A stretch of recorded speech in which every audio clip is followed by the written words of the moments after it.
Labour is finally turning on the communists within their ranks, and leading the charge is my old friend, Jess Phillips, who's become remarkably based. She's become something of a keto Chad. And I'm rather impressed, so I salute, because I like it when people start saying things that are true and doing the right thing. Didn't think it was going to be Jess Phillips, but okay, I'll take whichever champions we can get. This is now the Jess Phillips fan club, and we very much support our dear leader in her mission to expunge the communists from the Labour ranks. And I'm saying that without any irony or duplicity at all. I totally believe that she's correct in almost everything she's saying here, which is a weird thing for me to say. I never thought that I would be the one saying that, but here we go. That convinced me. Jess Phillips did this. She's written a couple of books, and so this really is about a book tour that she's doing, because she's not exactly our saviour, but I mean, at least she's dropping a few bombs on the left here where she's doing it. But I think the first thing to notice, she's lost 3 stone, about the same as what I've lost, incidentally, over the lockdown. Good job. She only eats eats bread and drinks at the weekend, and otherwise she's on a strict 1,000-calorie a day diet during the week. I would have gone keto if I were you, Jess, because I get to eat quite a lot, and I've done all right. But she looks fantastic. Good for her. And then during the lockdown, she wrote her books. And she says, for some reason, that her greatest achievement is making women as important as bins. Wait, what? I don't know why. But I mean, you can see the title there. You know, the only way women are going to win in the Labour Party is if men refuse to stand. She seems to have a very low opinion of women. The women literally can't compete with men. Yeah. Can't get a bin voted into office for some reason. Oh, fuck. Well, it's her, not me. I didn't say that. Why did she compare them to bins? Like, what was the point she was making? She was saying that that's her greatest achievement. She managed to make, because apparently, you know, People locally love talking about bins because they're important to their daily lives. Yeah, and she's the like, council are awful, and they keep demanding that we don't have bins. Yes. Anyway, she's asked, both the Labour Party and Starmer's personal poll ratings are dire. Does Philip think he's doing a good job? And she says, look, he needs to do better without question. He needs to build a team that can go to the country. The trouble is, she says, is that the public can't name any of them. So has he chosen the wrong people? No, I think this is a terrible time. We've got no opportunity to act like a team and get around a table. Right. So is it the country's fault? Isn't she on the front bench? I believe she was part of some women's group. Yeah, but I'm pretty sure she's one of the people she's saying that no one can name. Yeah. Which is a bit of a self. But what I find really interesting about that is how it's not Labour's fault that they suck. I think it might be Jess. I just really think it actually might be their own fault if they're not very good. Generally, people who are brilliant politicians tend to shine. Anyway, we've definitely got to be much more optimistic. We've got to laugh. Labour have to be optimistic and happy and joyous.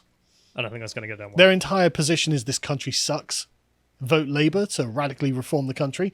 We've got to laugh, got to be joyous. We've got to be big and bold and bright and funny and charming. Best of luck. I mean that as well. You know, you've got to be like Boris Johnson, is what you're saying. Oof. I mean, true. Yeah. But that's a really hard thing to do, A, in a global pandemic, and B, when you're in opposition. If you start being too optimistic about things, people will be like, you're not scrutinising the government.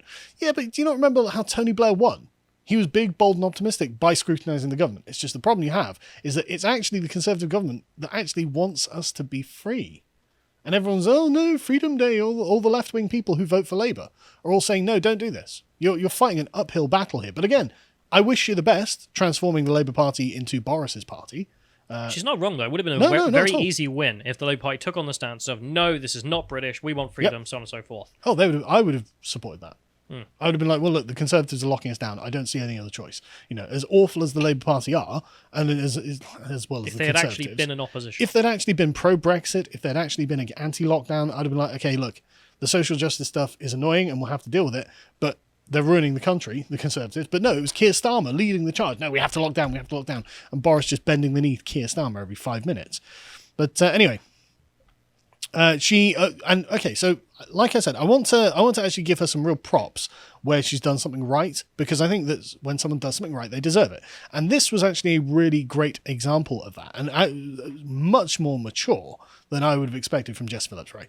In 2018, a man called Michael tried to kick down her constituency office, accusing her of turning a blind eye to Asian grooming gangs. Now, she absolutely did, but she arranged to meet him They talked, they didn't agree, but they were the same age, raised in the same area, so they formed a sort of human connection, right? Good start. That's nice. Phillips showed him speeches she'd given to contradict the lies he'd read online. I presume that these are speeches of her saying, yes, the Asian grooming gangs are a problem. I haven't seen them. I'm surprised I haven't seen them because you'd have thought that this sort of thing would have been sent to me or something like that. But I don't think that she's denying the Asian grooming gangs, but I'm not sure because they're not clear here. But then she said, Michael is a human being. He's not an internet avatar and I'm not a video game baddie he must stamp on. Wow, that's a very mature perspective. One I totally co-sign. Well done, Jess. Very good. Anyway, so she carries on. Labour Party's problem writ large is that somebody has to be perfect. They have to look good standing outside 10 Downing Street. Well, Boris has bucked that trend. But also has to be down with the people, while also being right about everything. Yeah, that's actually not a requirement. Boris Johnson doesn't give an S about any of that. You don't have to be perfect. Good point. But she then goes on to talk about the parliamentary party. I genuinely think the only way a woman will win is if the men don't stand an all-women shortlist. Now, Jess Phillips is an MP because of an all-women shortlist, as she said in her previous book, which is presumably why she thinks that's the only way it's going to win. Now, one has to ask, why are the Conservatives, now the proud owners of two, maybe I shouldn't have said owners, bearers of two previous female prime ministers. And honestly, I think that after Boris, Priti Patel should go for it, just to have a big dunk on the Labour Party. So not only is this our third female prime minister, it's a woman of colour. And you hate her. Why can't you get your act together, Labour, is what the Conservatives should be basically saying. But anyway, so she's questioned about biology. Jess Phillips, noted expert on biology, has some thoughts about this. The woman question. The woman question. What is a woman? Now, you might remember they even cite Jo Swinson melting down about her inability to answer the question of what is a woman. So Phillips says, I think that biological sex exists. Good enough. Case closed. Jess Phillips is a TERF. Based. No, I mean, actually true. Oh yeah, she's also correct. That's a true statement. We are discriminated against on the basis of our biological sex without question. True. I've had an abortion. I've had to go home from work because I'm on my period. Born my children and lost loads of salary. My womb is more political than any other part of my body. That's true. But I think if somebody identifies as a woman, I should refer to them as a woman. That's what I think.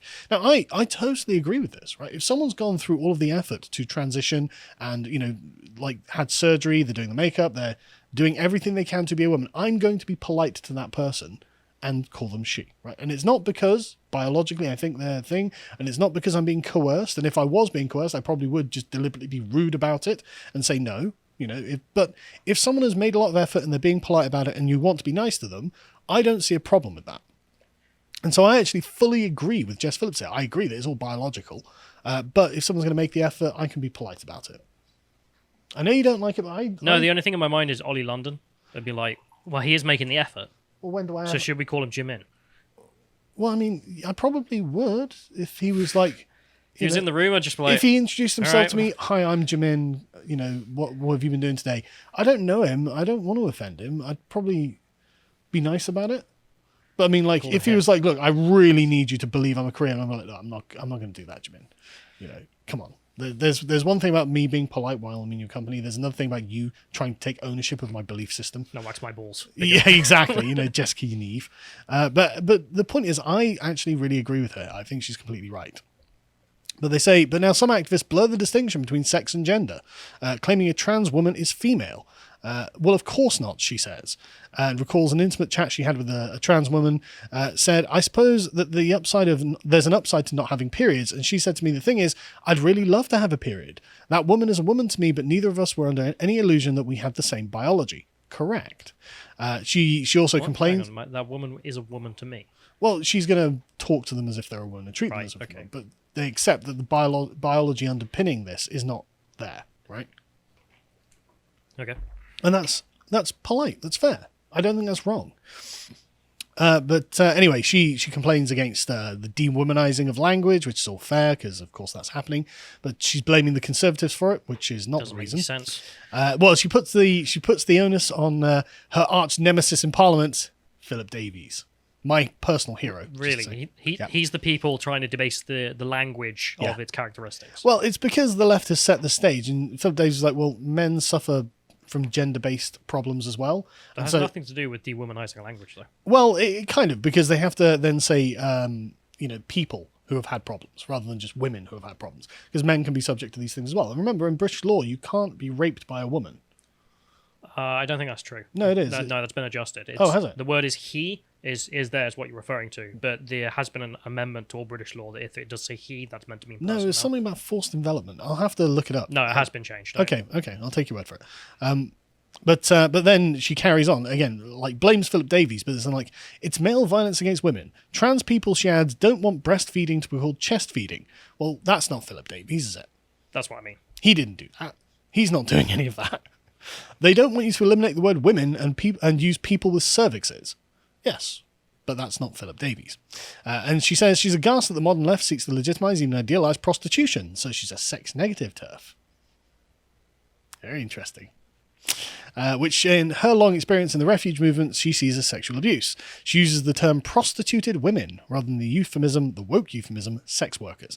And she also had a nice little dunk on Owen Jones and Novara Media, where she compared them to noisy, overexcited children who have had too much sugar. Quote, who cares what they think, frankly? Comrade Phillips. Based. I know. Just shocking how much I agree with Jess Phillips on this. I'm really impressed, actually. Jess Phillips has gone through lockdown, had a big think about things, been like, no, this is crap. Bravo. So the response from the Novara Media crew and Owen Jones was gold. Owen Jones tweeted out, if I were Jess Phillips, who publicly boasted of telling Diane Abbott, the most abused female politician in the country, that's right, you've got your prop. Bring her out. Look, I have a black woman. People are abusing her. How dare Jess Phillips say something to her? Yeah, hide behind your woman of colour, Owen. She told Diane Abbott to F off. Again, based. What's that got to do with race? Nothing, but it's making Jess Phillips look really good. Because Diane Abbott should F off. Yes, she is the worst thing to ever happen to politics, never mind the Labour Party. Diane, I think Mao did more good than harm. Abbott can F off. Correct. Absolutely correct. Jess had actually lied about, and presumably for press attention, I'd avoid attacking other people for being childish. You are a child, Owen. Literally and metaphorically. Because lying about telling bullied women to F off in an attempt to publicly humiliate them is, of course, really grown-up behaviour. The sort of thing that a 10-year-old with a moral compass would understand is very bad behaviour. Yeah, okay. Stay away from kids, Owen. If Jess Phillips' strategy is to slag off left-wingers and the Murdoch-owned Tory press, ooh, the Murdoch-owned Tory press are giving a platform to a feminist. I mean, that is bad, actually. Why are you doing that? Good point, Owen. Good point. Stop giving platforms to feminists. If you're the right-wing press, why do you do non-right-wing things? Yeah, exactly. But he's complained that, she won the approval of Darren Grimes. Ooh, Darren Grimes. The most right-wing of right-wing people who just was like, well, in response to the Owen Jones and Novara Media noisy overexcited children, he's like, well, she's right. And she is right. And Owen Jones is definitely proving the point by this reaction. Darren Grimes, Nick Griffin, basically the same. Darren Grimes, Nick Griffin, Jess Phillips, all the same. It's the far-right alliance against the progressive alliance. This is exactly the point he brought up with George Galloway in his interview, and George Galloway was like, you're a moron, leave me alone. Because he said, like George Galloway said to him, there's a propensity on the left for people to label everyone far-right, and Owen was like, oh, no, there's not me. You're literally calling Darren Grimes a member of the right here, like the far right here. Famous Marxist George Galloway is part of the far right. Darren Grimes is part of the far right. Jess Phillips has just joined the far right. Got a booming movement. We're doing great, It's just the far right encompasses literally everyone. I can't drink my tea now. Spat out. Thanks, Callum. I drink hot tea now. Glad I made you laugh once. Well, I nearly spat that all over the table, so I'm glad I saved it. Anyway, Aaron Bastani, who I think is the best communist at Novara Media. You disagree, don't you? I prefer Michael. Yeah, but Michael's such a lettuce. He's such a limp lettuce leaf. At least Aaron's, he's out there fighting the good fight. He's a good Stalinist. Yeah, he is. He's like Michael's like, oh no, I'm a faithful Democrat. Oh, shut up, you limp-wristed lettuce. I'd rather hang out with Michael. Nah, Aaron would be way more interesting to talk to. But anyway, he had the best response to this. Owen Jones should have just shut up and let Aaron deal with this. He tweets out, good that Jess Phillips is focusing on job. Writing 3 books in 6 years is impressive. I actually has a sideline in politics too. Good response. That's funny. better knowing Jones, who was puling like a child on Twitter instead. Of course, Aaron is a massive commie, so we'll just carry on. But also, just his book writing skills aren't great either. Like, his only book he's ever written is, Towards Luxury Space Communism? Oh, yeah. Fully automated luxury space communism. Yeah. Maybe I'll read it one day. After I've finished reading all of the other gay communist manifestos that I keep having to read. No, there's literally an Italian one. I love the idea that it's just like your Amazon wish list or something. Like, oh, you read this, maybe you'll like this. It's just goes on forever. Well, I'm still getting through the critical race theory stuff because it's like a stack this big. But after that, then I'm going to Towards a Gay Communism, which is written by an Italian gay communist who committed suicide at 31. So he must have some good ideas. Anyway, Keir Starmer is not taking this lying down, though. You might remember that he yeeted Jeremy Corbyn from the Parliamentary Labour Party, and he's decided, you know what, actually, I think all of these radical leftists maybe are actually the problem. It's like, wow, really, Keir? You finally got to that position, did you? The radical communists are the problem with the Labour Party. Thing is, this is not the first time. This happened in the 80s, where it was militant, and they had to just physically eject the communists, and look at that. 2 generations later, now we have to physically eject the communists again. Yes, you do. They're going to be forever a problem unless you're very firm on these. So anyway, he's preparing to purge far-left Labour members as part of the poisonous campaign groups in a bold confrontation with operators loyal to Jeremy Corbyn. Good. General Augusto Starmer. You don't get that reference, do you? No, but it's Augusto Pinochet song. I assumed it was going to be something like that. Some 20th century dictator that you fetishize. I just find them funny. Anyway, Labour's NEC is going to be asked to prescribe for toxic, quote, organisations that promote communism, claim anti-Semitism allegations are overblown, and demand the whips being restored to Jeremy Corbyn. Those banned will include Resist and Labour Against the Witch Hunt, which claim anti-Semitism allegations were politically motivated, and Labour in Exile, which expressly welcomes expelled or suspended members. Yeah. Get out, commies. There's a Communist Party of Great Britain, somehow. How many MPs is that going to include, though? Because it should include quite a few. Hopefully lots. Because lots of, the entire Corbynite group have been calling for Corbyn to come back, and they've also all said that the allegations of anti-Semitism are overblown.